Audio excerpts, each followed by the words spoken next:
on Zoom. All right, we are recording. So, Jordan, first of all, thank you again for joining us today on this Saturday. I appreciate that. I guess let's just start out with what got you into power soccer? Like, what initially drew you into power soccer? Yeah. So I've been playing for 16 years now, a long time. So I started when it was like a giant ball. Not with any of the current rules. You weren't even allowed to back up, actually. But when I started, I was about 10 or 11. And my mom actually forced me to go for the first time. She saw it in like a newspaper or an advertisement or something. But then when I got on the court for the first time, I knew this was for me. Sort of just the independence of it and getting to play a competitive sport. I'm a big sports guy in general. My little brother sneaked in here, so if you hear them. Yeah, all good. But yeah, that's basically the story. Is I was sort of forced to go, shy kid, but I've been playing for 16 years since. Wow, that's awesome. That's definitely got me beat on the timeline there, Jordan. So let's talk about a little bit about your experience on playing for Team USA. So when was the first time that you got to play on Team USA? So I was on the 2011 World Cup team, but we started practicing in 2009. So it's been 10 plus years now that I've been a part of the Team USA program. So in 2009, I tried out. There was 20 people that tried out. Then it gets narrowed down to 12 from there, and then 8 that go to the World Cup. And in 2011, that's when we went to Paris, France. And that was a lot of fun, just getting to see a different culture. But we didn't get to do too much sightseeing because it was a lot of training too when we got there, and then the games. But it was just a lot of fun seeing the sport played differently by different countries and getting to play against some new players that I've never seen before. It's a real honor to play at the top level of your sport. So I really enjoyed that, and we won in 2011. That was an added benefit too. Then in 2017, we had the World Cup here in Florida. That time we got second, unfortunately. So I was thinking that originally that might have been my last go around with Team USA, but I didn't want to end on a second place. So I tried out again, and we're in the process of the World Cup next year in Sydney, Australia. That's awesome. And how many years were you playing soccer before you applied to do the Team USA? Yeah. So I started when I was 10, and then I was tried out, I think, 2009. So I've been playing for 6 or 7 years before I was able to try out. Okay. So that really helped me get that experience beforehand, playing with club level. So Jordan, I was just kind of asking while you were going, kind of like if they had any like necessarily like Team USA kind of like questions. And one thing that Troy wanted to know is that, when we go to any tournament, whether it be out of the country or even like, next state over, what kind of happens in, as far as like for those of us that need to have like a caregiver, situation or need care. And I know that you travel and stuff. So yeah, what was that experience like for you figuring that out, like in the beginning when you first did soccer to like travel and stuff? I know it's different when you were 10 versus now, now. Yeah, for sure. So right now, currently my parents come with me to all training camps. My dad is actually the assistant coach this time around. So he's there helping care for me. And then when I was out in Arizona, it was a lot of help from like Dave Trujillo, who was our coach at the time, and Barb Peacock as well. Like we would travel, and I would have to go in an aisle chair to get on the plane, and I would fly back home by myself or with my sister as well. When I was out in Arizona, we were both at Arizona State together. But so just those traveling experiences are never very fun, but when you get there, it's a lot of fun. But Team USA, we do some like fundraising to help pay for stuff, but we still have to pay a decent amount out of pocket, especially during training camps. Once it comes to going to Australia, Team USA is hoping to help pay for at least the athletes' expenses, but then we do some of our fundraising on our own to help family go along with us or fans and stuff like that. Yeah, and it's definitely a little bit more expensive when you're at the Team USA level versus if you're just with your team. Normally, the team that you're with can normally pick up majority of the expenses, but when it comes to your caregiver or care, like kind of thing, that you're kind of on your own, unfortunately. Yeah. But it's once you get there, the location, it's worth it. As much hassle as all the other stuff is. So Yeah. yeah. So what was something that if somebody was just starting to play power soccer, what is some advice that you would give them? Like if somebody like just started, what advice would you give somebody that was new? Just basically play whenever you can. It's not very useful advice right now, but like I just played a lot and I loved playing, and I came into it with I guess a little bit of a head start because I used to play in the driveway all the time with just a ball. Before I knew that soccer existed, I would used to push a ball around in the driveway. I ran over my fair share of basketballs, being afraid I was going to tip over. But it's a lot of fun just to play around. But also, I would encourage you guys to watch some of the top level teams play, because it's a really different game as you move up through the levels. That beginner level or the Champions Cup levels, it's still a lot of fun to play and it's very exciting. But then when you get up to the Premier Cup, it's very, very fast paced.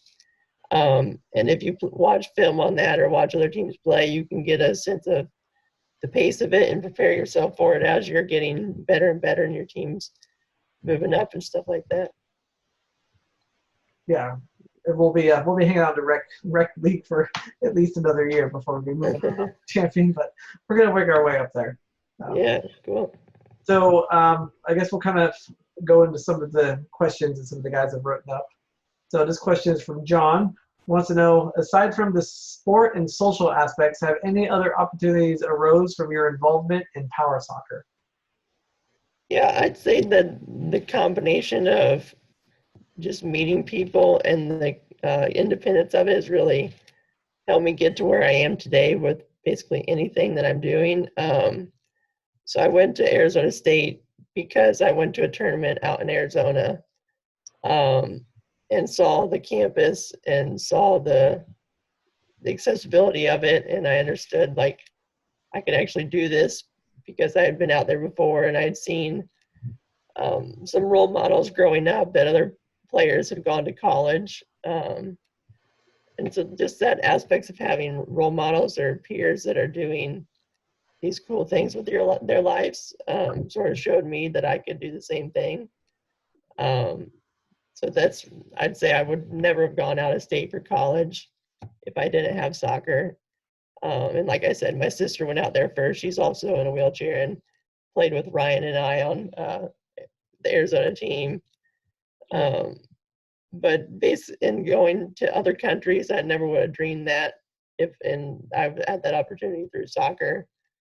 And really just given me the confidence in the workplace as well after getting my degree. I don't think I would have been as confident in my ability at my job if I didn't have soccer to help prove that I could do something independently. Well said. Very well said. So these are questions from Franklin. He's got a whole slew of them. So wanted to know, what would you say is your best move, hit play strategy? Like what kind of, I guess he kind of wants to know, like, what would you, I guess out of those three of a hit player strategy, like what's the best move that you like to, Yeah. besides your classic mistake? So I'm definitely more of a finesse player, not a power player. So I can hit the ball decently hard, but that's not my best skill set. So I sort of excel on dribbling the ball and playing smart. My favorite move, and Ryan knows this, is coming down the court on a goalie and fake hit it, and so they go one way, and I just leave the ball rolling. I've gotten Ryan plenty of times with that during practices, but Yeah, uh, so true. that's it. My goal is just make the goalie look as silly as possible. But that's sort of what I pride myself in, is being a smart player, and also the ball control and dribbling. Is almost every team I've played on is better in open court than on a set play. So instead of like we don't want out of bounds plays because our players aren't good hard kickers. So we know we can be smart on the court with the ball in bounds already, and we can pass it around or dribble it around instead of relying on our brute strength to get it in the goal. Awesome. So, how much do you practice? So our team practices once a week normally. And then with Team USA, we also have weekly drills that our coaches send to us. And that has probably close to 100 shots each week that we have to do. Normally, I'd go a separate night outside of my practice to our church gym. They are nice enough to let me have that one night a week. So I go, and my dad rolls tons of balls to me, and I just take shots on goal by myself to get that finishing and accuracy down. And then the team play, we practice once a week and for about 2 hours just to get gel together, work on some ideas and strategies. And then also with Team USA, we have training camps every 3 months where we go 3 days, Friday, Saturday, Sunday, almost 9 to 5, or sometimes like 9 to 8 at night, just playing tons and tons of soccer because our athletes are all from around the country. So when we come together, we really need to spend that time together playing so we can gel together, work on that chemistry, so we can be ready to roll into the court and be ready to go. Yeah, it's very. We just started pushing ourselves to do a weekly practice right before this COVID hit. So, Yeah, craziness. yeah, how crazy this. Another one of the questions is, what speed do you run your chair at? Do you run it to 6.2? Um, yeah, so I don't typically. I run pretty close. I think I'm normally around like 5'7" or 5'8", but my chair does get fairly hot after a game, so it's going to go faster than the typical speed limit. So I need to make sure I stay under that. I think it's 6.5 after the game, and I really don't notice a difference if it's a tenth faster. So I really don't want to push that and have a chance for my team to forfeit because I was a tenth of a second too fast. I don't want to push that edge too much. Yeah, because they do check our chairs after every game. They'll check it. They'll grab one player from each team and check them to make sure their chair's not going too fast. And if you are, one forfeits. Yeah, last year and there's many different factors that can play into the speed of your chair even after the game. And last year I got new batteries, and luckily it was just like a league day tournament. It wasn't a big tournament. But after the game, I did speed test too fast, and I felt terrible because our team had pulled out a hard-fought win, and then we had to forfeit because I was like a tenth of a second too fast, and I don't want to punish my teammates for that in the future, so I don't push the limit at all. That's good advice. Another question that Franklin had is, do you have any added weight on the rear of your chair? So I did have it for a few years, and I took it off the past 2 years, actually, or I think last year, and I didn't notice a difference when I took it off. So I was like, might as well not put more wear and tear on it if I take off that weight and I don't notice a difference. I'm a fairly light player anyways, but even without the weight, I don't feel like I'm getting pushed around. Okay. So I was going to ask you A next. lot of Do you it feel like is you get pushed around or not by not having the weight? no, yeah. Um, a lot of it is just making sure it's positioned in the right spot on your chair. If it's on the front of your guard, on the edge or the corner, you're going to get pushed around. But if it's in the middle of your chair, then you're not, no matter how heavy you are, you're not moving. So yeah, I didn't notice a difference when I took it off, so I just left it off. Just left off. Okay. And then this is a good classic Franklin question. Gotta love it. He's always good with his questions. He wants to know, basically referring to your picture that you sent me from the Yeah. Copa, right? He wanted to know, this is his words, how can I get a trophy like that? It's impressive. Lots of practice. Thank you. Lots of practice. That game was so the U.S. has always been pretty good in soccer. They won the first World Cup in 2007. Then we won in 2011. Then got beat in 2017 in the final. But those South American teams have never been very close to us.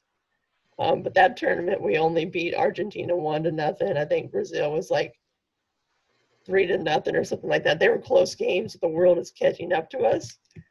So that just showed how much I need to keep practicing. So that just lots and lots of practice, lots of playing with your teammates, communicating with your teammates. We do weekly calls now with Team USA to sort of stay connected. Sounds like you guys are sort of doing the same thing. Yeah.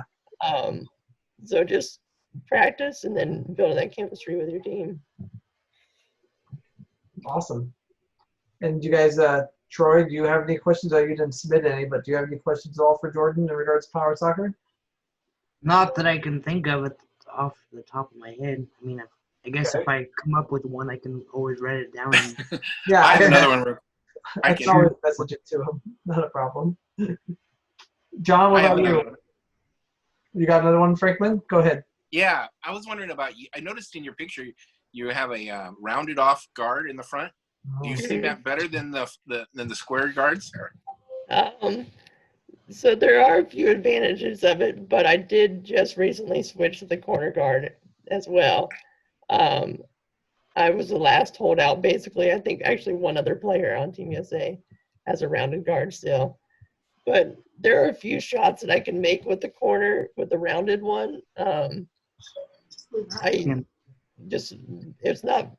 I don't have quite as much control with the square guard, but it does produce more power, I've noticed. So I figured I'd sacrifice a little bit of control for that more power. It sort of hurt my heart to change because I'm kind of stubborn and say like, my way's better, but I went ahead and switched and I haven't noticed too much of a difference, just a little bit more power. So before we had the Strike Force chairs, we had rounded guards on them, and I noticed you could hit a 45 really nice with those, right? I mean, you can hit it at a 45 and it just shoots off. Now with these with the flat ones or the corner guards, you can't really do that. I mean, just the margin of error is lots smaller with those shots, and it's almost impossible. But you can seem to have a much sweeter spot on the side, like with your swing shots and stuff, right? There's a larger sweet spot, on the corner guards, right? Yeah, absolutely, and you get a little bit more power at that little bit longer guard as well. Oh, okay. Yep. John, do you have any other questions? I saw you. I don't think so. No? Okay. Cameo joined with us, so I don't know if she has anything. Yeah, Cameo, we'll wait to think you have any questions all you want to ask Jordan. We can talk to him for a little bit.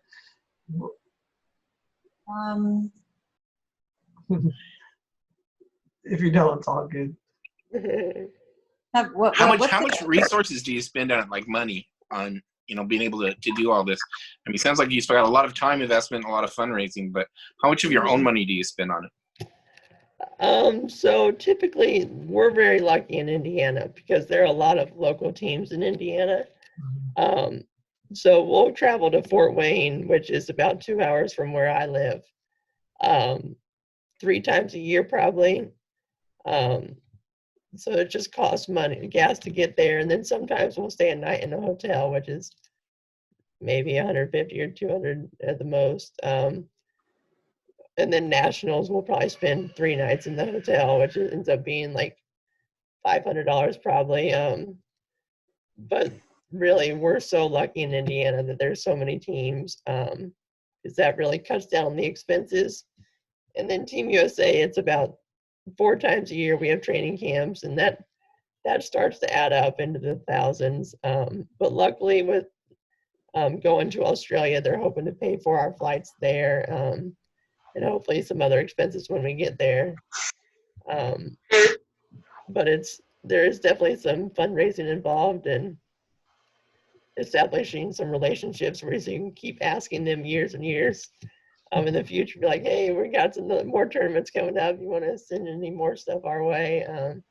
Yeah. But we found that when we had to raise a bunch of money for Paris, we found that writing letters to local businesses was a pretty good way to get donations. Because when you go to like an Applebee's or something, you'll see like a little league team has their picture up in the Applebee's or something, and because that's because they've donated to them, and we sort of did the same thing, and we sent them our picture of Team USA and stuff like that to help raise some of those monies, and businesses were willing to give us a little bit to just do some little bit of good for their business and get a little publicity from it. That's great. Yeah. How long have you guys been playing soccer? Or you already know how long I've been playing, so I'm not going to Yeah, I know, Ryan. So Go ahead, I Frank. guess yeah. I've been there 2 years, Okay. but we Cool. just got our Strike Force chairs. Nice. Probably, 2 months before, like January? Yeah, so we didn't get a lot of practice with it. It's such a different game. I mean, it's like it's a whole new level of playing. Absolutely. Yeah. I'm like, It what, makes 1 it- year, Ryan? What's that, John? I think I've been there about a year. Yep. You're And I'm just starting out, trying to figure this thing out. cool. Troy is new to us, and he hasn't even had a chance to play with us even on the court yet. So, Oh man. yeah. And I know Cameo would like to come check out one of the practices too sometime. She hasn't come over to any as well, so I haven't had a chance to. So, Do you guys What's the have team cheerleaders? colors? The team colors. Yeah, Blue and green. blue and green. yep. It look like the Seahawks, No, that's not why. That's just the colors that just were designed. Jordan, do you? I do have one little last question. What would you say is your fondest memory so far of power soccer, or like maybe it could be like a tournament or a particular game? I think in 2011, before the World Cup final, just hearing the national anthem played, that was a pretty cool experience. And then being on the sidelines with my sister when we were about the final whistle was blown, that was a pretty cool experience. Of course, winning the tournament with Ryan, that was a lot of fun. Yeah. But I really get a lot of enjoyment out of seeing new players, and especially younger players, because I was in that position, not knowing that this would sort of change my life. Just being like, seeing someone new experience that independence and that competitiveness for the first time, that really gives me a rush to keep doing this and keep playing and keep sharing the sport. Yeah, exactly. Yeah. Awesome. Cool. Does anybody else have any other questions at all for Jordan? I think we're good, or I'm good at least. How much longer are you going to play, Jordan? That's a good question. I don't see myself stopping anytime soon, and we'll see about the next Team USA. I always said that I wanted to play until the soccer was in the Paralympics, but so I can go to the Paralympics, but that doesn't seem to be anytime soon. So it's to be determined, but I don't see myself stopping anytime soon, at least at the club level. Have you been have you been able to do anything to get it involved? I mean, to get the push him to have it in the Paralympics? Yeah, so I know they're talking to the International Paralympic Committee and stuff, trying to get it in. The governing body for power soccer is called FIFA. So there's just certain requirements that the soccer doesn't quite meet yet, according to the IPC. So they're working on it, trying to get more countries involved, because that's a big part of it, is just getting more countries to play and be a competitive sport. Because right now the top 3 teams are the US, France, and England, and they're pretty far ahead of the next group. Australia's getting up there, Argentina's getting there, but they're still not at the level of the top 3. So you really need a more competitive international landscape to be in the Paralympics, I think. But it's getting there. I think it will happen eventually. You would think so, because there's not many power chair sports in the Paralympics, and you would think they would want to add a few more, but I guess that's to be determined. I'll be an old man maybe before it happens, but I think it'll happen eventually. Yeah, me and you both there, Jordan. Me and you. Awesome. Well, awesome. Well, thank you again for being available this Saturday, Jordan, and give us your time to be able to chat with you, and then we get to learn about a little bit more about power soccer at the top levels you've been able to play at. So yeah, no problem. And I'm on Facebook if you guys want to add me or send me a message, or I can send you guys my email too if you guys want to. If you want to post it, and I don't know if he's connected to our wheelchair group in the Facebook group, but maybe he wants to. Yeah, I'll be able to. I'll make sure to get it to all you guys, so that way it's on there. So not spammed out. Okay. Instagram. What's that, Camille? Instagram. Instagram, yes, I believe. Yeah, we'll put on there as well. So no problem. Okay. Cool. All right. Well, thank you again, Jordan. I really appreciate it. Say hi to your fam for me. And yeah, I will. Nice meeting you. Yeah, nice to meet you guys. Good luck this season, and keep practicing and playing hard. We will. Thank you again, Jordan. I really appreciate it. Yep. Thanks so much. See ya. Goodbye. Bye.